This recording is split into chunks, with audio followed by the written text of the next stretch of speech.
Hasten the Revolution, an incantation for Wesley Feinberg by Dory Midnight, is our next ancestor discussion in this book.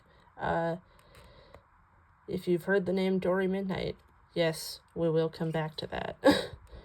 O fierce comrade, O outlaw, O rock of our hearts, come in, drink deep, feast at our table, rock us to sleep, open us, widen us, fill us, ignite us, hasten the revolution.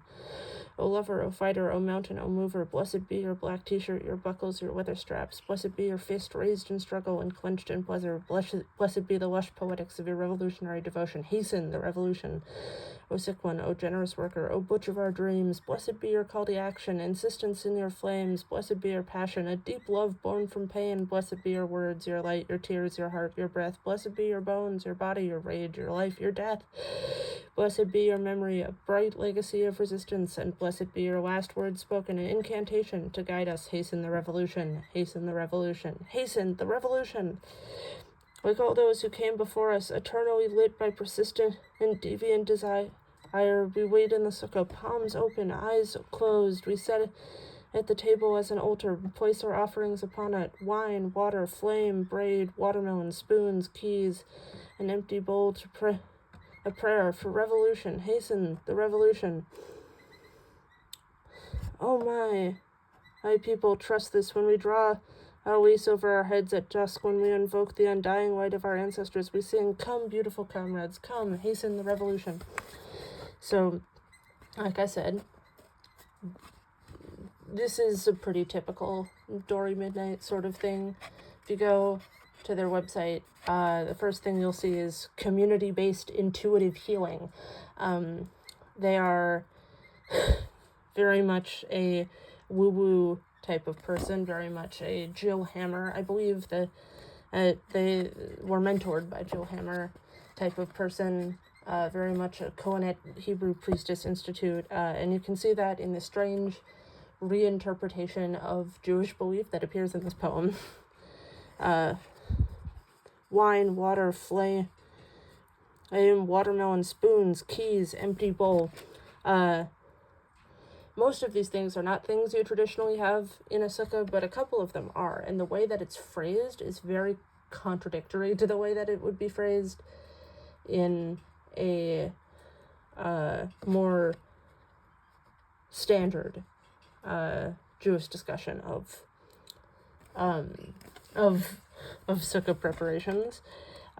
It's also, you can see, there's a very this becomes explicit. The politics is the religion. This is not a thank you to Hashem for keeping us alive in the desert. This is not a mourning of the destruction of the temple. This is not a preparation to make a sacrifice and go on a pilgrimage to Yerushalayim. This is a politically motivated gathering with the intention of destroying the state of Israel. Yeah. And what does that specifically have to do with Leslie Feinberg, other than Leslie Feinberg being an anti-Zionist? I do not know. Perhaps we will see in this part over here, the nonfiction part. I will never forget the first time I saw Leslie Feinberg speak. It was 1995. I was 19 and had just torn through Stone Butch Blues, only putting it down to weep or catch my breath. With passion and the rootedness of a tree on fire. What does that mean? I don't think that means anything. Trees don't like being on fire. Generally, living trees aren't on fire because they're too wet.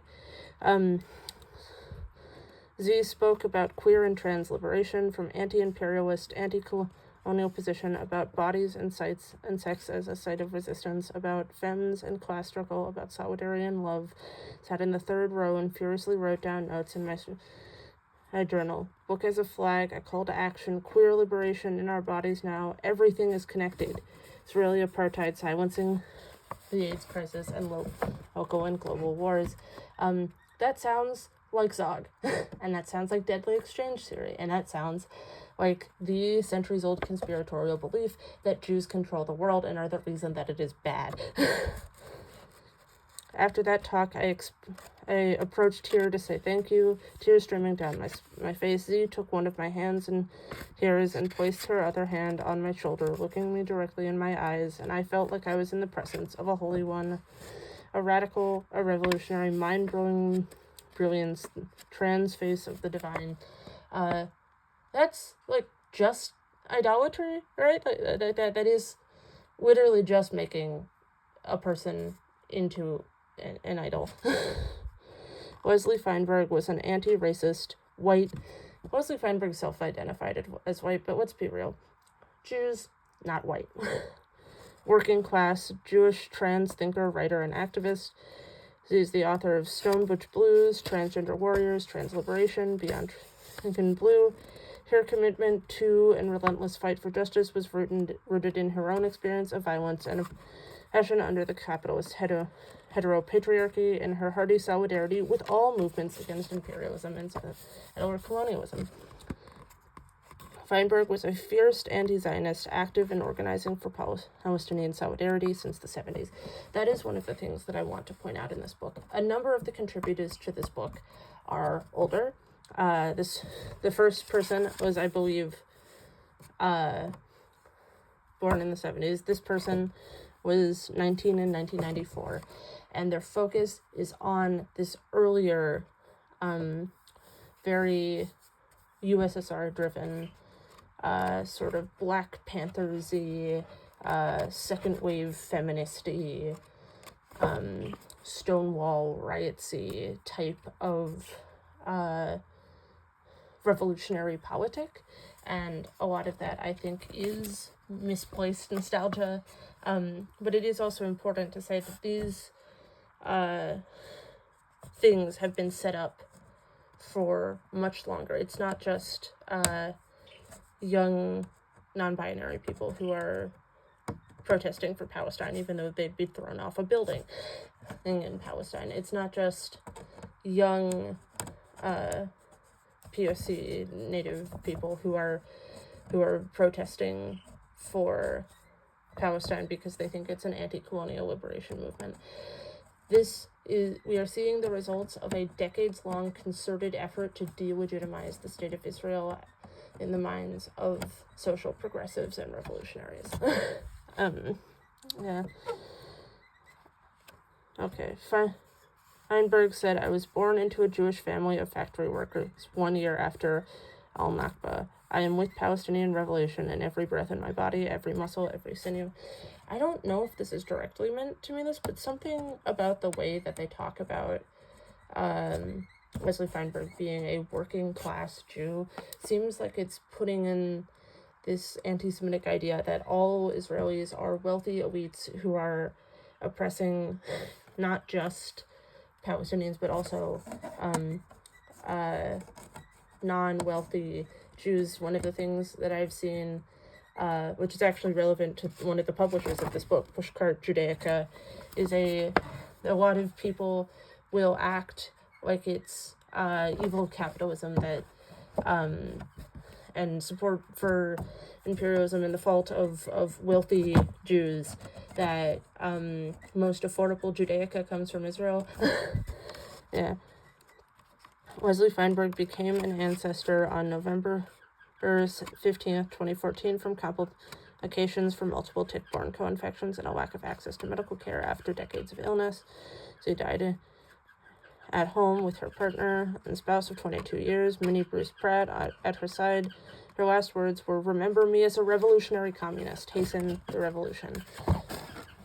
This is the image plaque that is associated with it. With every breath and sinew, I fight for Palestinian liberation. 2002, whose speech at Al-Fatma retreat.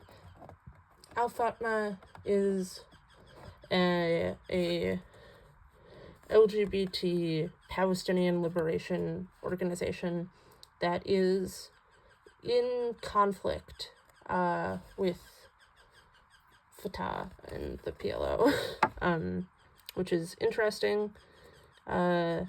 but they are also anti-Semites and rabid anti-Zionists. Yeah.